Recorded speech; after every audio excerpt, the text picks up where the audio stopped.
আলেম ওলামার পরামর্শক্রমে ধর্মপ্রাণ বৃহত্তর নারী সমাজের প্রতিনিধিদের অন্তর্ভুক্ত করে নতুন কমিশন গঠন করতে হবে।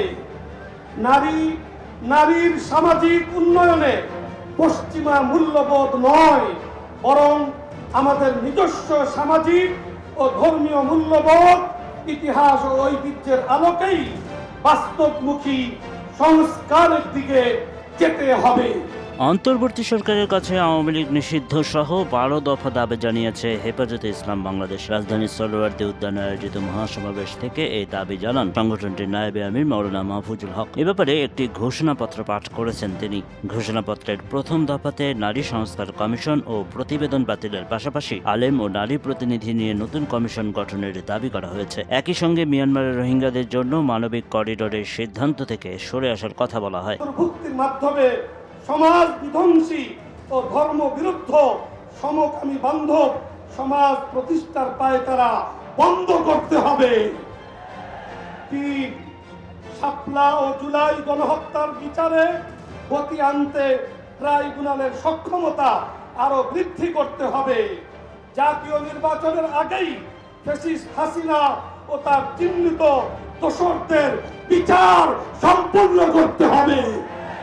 দফাগুলোর মধ্যে রয়েছে সংবিধানে আল্লাহর উপর পূর্ণ বিশ্বাস স্থাপন ও বহুত্ববাদ বাদ দিতে হবে, শাপলা ও জুলাই গণহত্যার বিচারে ট্রাইব্যুনালের গতি আনতে হবে এবং নির্বাচনের আগে বিচার করতে হবে। চট্টগ্রামে উগ্র হিন্দুত্ববাদের হাতে নিহত সাইফুলের হত্যাকারীদের বিচার করতে হবে। শেখ হাসিনার আমলে দায়ের করা সব রাজনৈতিক মামলা প্রত্যাহার ও যারা গুম খুন করেছে তাদের বিচার করতে হবে। গাজায় হামলা নিয়ে সরকারের অবস্থান ও ভূমিকা রাখতে হবে। প্রাইমারি থেকে সর্বোচ্চ পর্যন্ত ইসলাম শিক্ষা বাধ্যতামূলক করতে হবে। পার্বত্যাঞ্চলে ভিনদেশীদের কার্যক্রম বন্ধ করতে হবে এবং কাদিয়ানীদের রাষ্ট্রীয়ভাবে অমুসলিম ঘোষণা করতে হবে। এছাড়া মহাসমাবেশ থেকে আরো নতুন 2টি কর্মসূচি ঘোষণা করা হয়। নারীর ন্যায্য অধিকার প্রতিষ্ঠার দাবিতে 3 মাসের মধ্যে বিভাগীয় সম্মেলন ও আগামী 23 মে বাদ জুমা 4 দফা আদায়ে বিক্ষোভ মিছিল করবে হেফাজতে ইসলাম। এদিন সমাবেশে সারা দেশ থেকে হেফাজতের নেতাকর্মীরা অংশ নেন। সকাল থেকে নেতাকর্মীরা জড়ো হতে শুরু করেন। হেফাজতে ইসলাম বাংলাদেশের মহাসমাবেশে নেতাকর্মীরা ঢাকা সহ বিভিন্ন জেলা থেকে অংশ নেন। হেফাজতের আমির শাহ মহিবুল্লাহ বাবুনগরীর মোনাজাতের মাধ্যমে মহাসমাবেশ শেষ হয়। 21 সালে আমাদেরকে হত্যা করেছে, বছরের পর বছর বিনা বিচারে আমাদেরকে কারারুদ্ধ করে রেখেছে।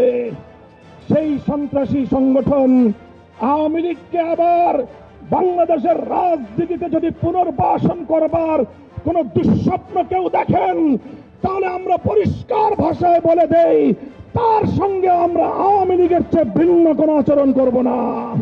এর আগে হেফাজতে ইসলাম বাংলাদেশের যুগ্ম মহাসচিব মাওলানা মামুনুল হক নারী সংস্কার কমিশন বিতর্কিত বলে উল্লেখ করে বলেন, তাদের বিরুদ্ধে রাষ্ট্রীয় ব্যবস্থা নিতে হবে, কারণ তারা দেশের মানুষের মূল্যবোধের বিপক্ষে অবস্থান নিয়েছেন। মামুনুল হক বলেন, নারী সংস্কারের নামে ইসলামকে কটূক্তি করা হয়েছে। হেফাজত সবসময় নারীদের সম্মান দেয়। সংবিধানে আল্লাহর উপর পূর্ণ আস্থা বাস্তবায়নে প্রয়োজনে আবারও রাজপথে নামব। বহুত্ববাদের বিরুদ্ধেও এ সময় কঠোর হুঁশিয়ারি উচ্চারণ করেন তিনি।